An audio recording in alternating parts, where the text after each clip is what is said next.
I feel so honoured today that I get to share my story and my encounter with abortion. Louder, she says. Okay, so I'll speak louder. I feel so honoured today that I get to share my story and my encounter with abortion. I want to start by sharing a poem I wrote about my daughter. It's called She's the Girl. She's the girl who says, "Hey mum, let me cook dinner tonight."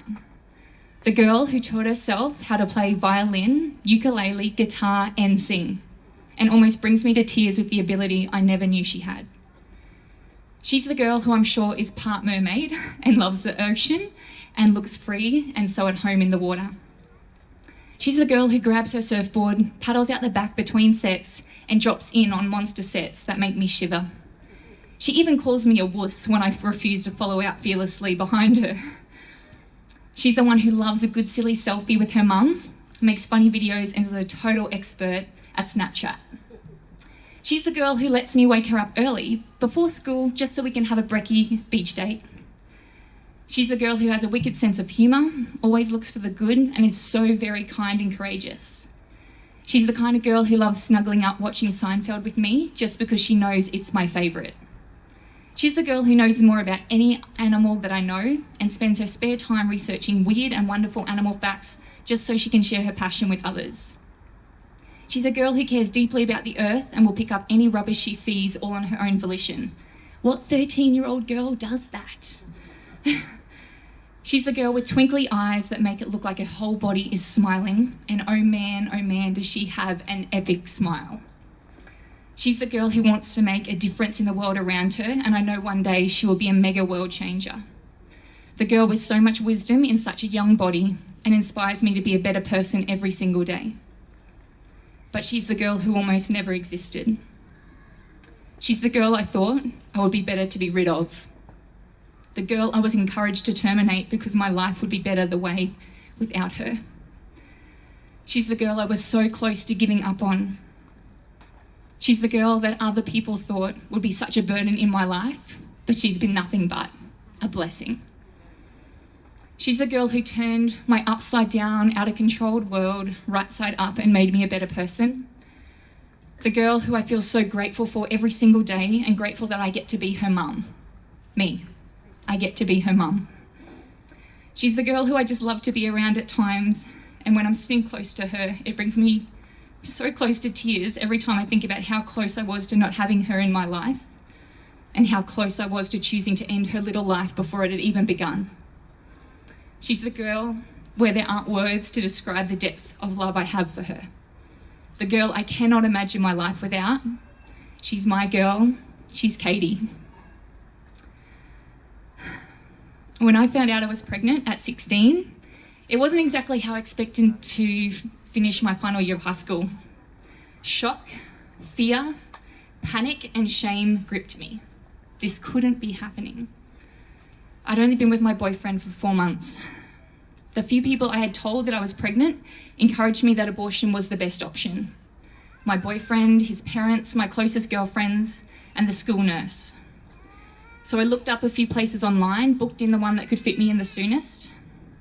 I was already 18 weeks pregnant and I knew abortions weren't performed after 20 weeks, so I had to get it done really fast before I missed the cutoff. Then I had to tell my parents. That was the worst. But with matters already settled in my mind and heart, I told them I was going to have an abortion and was already booked in for a few days' time. Although they were against abortion, they said they would support me whatever my decision was and the outcome after that. When I booked in for the abortion, I could already feel Katie moving inside of me. How I disconnected from this fact, I still don't know. The fear, the panic, the shame, I guess. We drove down from my small country town 3 hours away to the big city of Brisbane in the middle of the night for my appointment the next day. I was in utter torment. I couldn't sleep at all that night. Walking into the abortion clinic was one of the worst moments of my life. I felt so overwhelmed and so ashamed. I wanted this to all be over really quickly. As I sat in with the doctor for the pre-screening, she asked me some brief questions and did the scan. She turned to me and said, "Okay, everything looks fine. Are you ready?" Everything looks fine? Everything looks fine? What does that mean? What was I doing? I told her I wanted to see the scan. I asked her if I could. She agreed and turned the screen to me, and there she was, Katie, 19 weeks, sucking her thumb. And I was about to terminate her. I was about 5 minutes away from going through with it. I drew on every bit of courage I had, which in that moment didn't feel like very much, and told the doctor I didn't want to go through with it.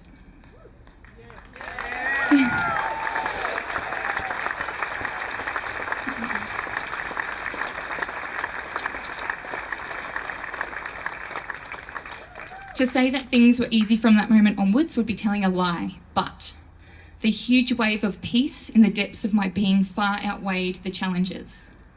During my pregnancy, I completed year 12 and then went on to complete not just one, but 2 university degrees in education.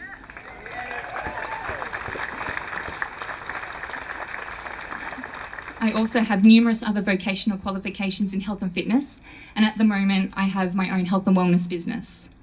I'm also happily married, and the 3 of us, my daughter Katie, my husband Dom and I, we're just like 3 peas in the pod. Just a perfect fit. Truly, life is so very sweet. I love everything about my life and I wouldn't change a thing. When I found myself in a crisis pregnancy, it may have seemed like my life was over, but in fact, my life and the life of another had only just begun. As I said before, I can't imagine my life without Katie.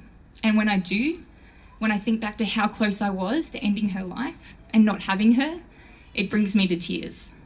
I don't know how many times I had to gather myself writing this today. All the stuff and the goodness that was put inside her from the moment she was conceived, no matter how she was conceived, from that moment of conception, she was a life with purpose, with a personality, and with so many gifts and talents and abilities. And I am so grateful that the world doesn't miss out on the beauty and the flavour that my Katie girl adds to it. Thank you.